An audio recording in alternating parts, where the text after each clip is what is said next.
So let's move to Java codes. So first I'm going to define components here. And I'll define two buttons and edit text.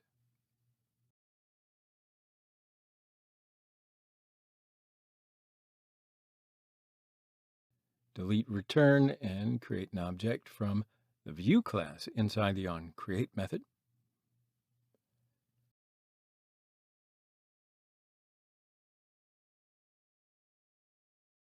Then I'll return view. And below the view row, by using new, I'll match components to their ID.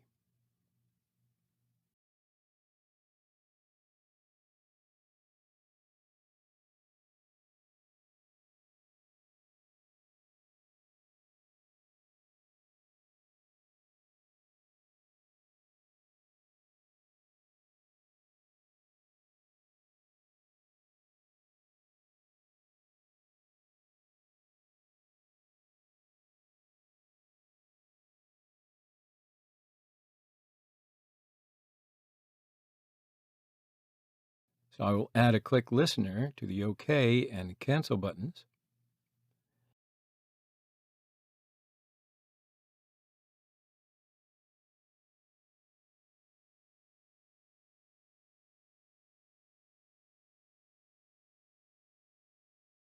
And if we look at my dialog fragment here, we can see that it is extending to fragment class.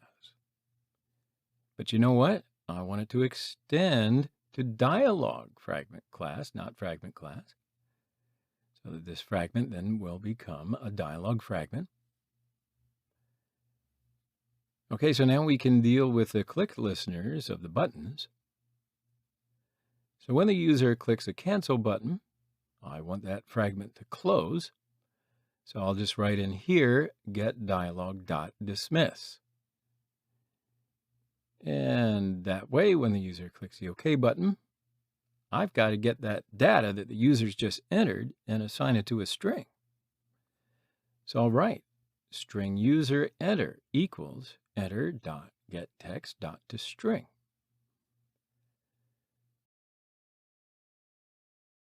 All right, so now I've got to write this string to text view in the main activity. Now, there's a simple way to do that. Here, I'll just write between brackets, main activity, get string. So with that code, I've reached the main activity. All right, so now I've got to reach the text view inside the main activity. So after brackets, I will write dot result. And that way, I reach the text view named result in the main activity. So from now on, I can write a string over that text view. I'll write result.setText, user enter. And that's how we get the result into text view. So after writing the result, the dialog fragment must close. So I'll write get dialog.dismiss. Cool, so now the dialog fragment is ready. So after all this, we've got to run this fragment when the user clicks the button in the main activity. So for this process, inside the show buttons click listener, I will create an object from the fragment manager class. Then I'll create an object from the dialog fragment class, which is the one I want to open.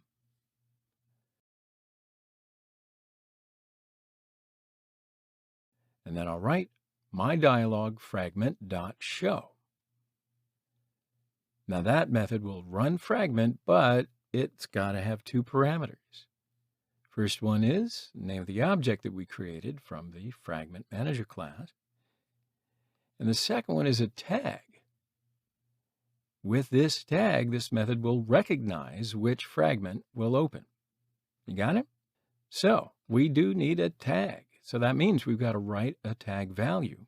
So here in the tags section, we've got to write the name of the dialog fragment which will open. So you got to be really careful here because you've got to write the class name, not the object name that's created from the class. All right, so now the dialog fragment is ready to run. So let's have a look. Application opens. And when I click the button, dialog fragment runs. And when I click the cancel button, the dialog fragment closes. And after writing a message, when we click the OK button, it gets the message and writes it to text view. Now you can add another feature in here if you want. While the dialog fragment is open, when I click an empty section, the dialog fragment gets closed. If you want to, you can make it so that it doesn't close. So I'll just write in here, my dialog fragment dot set cancelable false, and now the fragment won't close. All right, so let's have a look. Let's run the application again. Application opens. I'll run the fragment. And there you go. The fragment doesn't close even if I click on the empty sections. Now, if you want to, you can add to this design. You can put in an icon, some emoji, images, whatever you want. So that way you can continue to get creative and build way more beautiful designs for your applications. But this is the mechanics. Of course, it all depends on your imagination. You're only limited by your imagination. Cool. So anyway, this is the end of the fragment section. See you in the next video.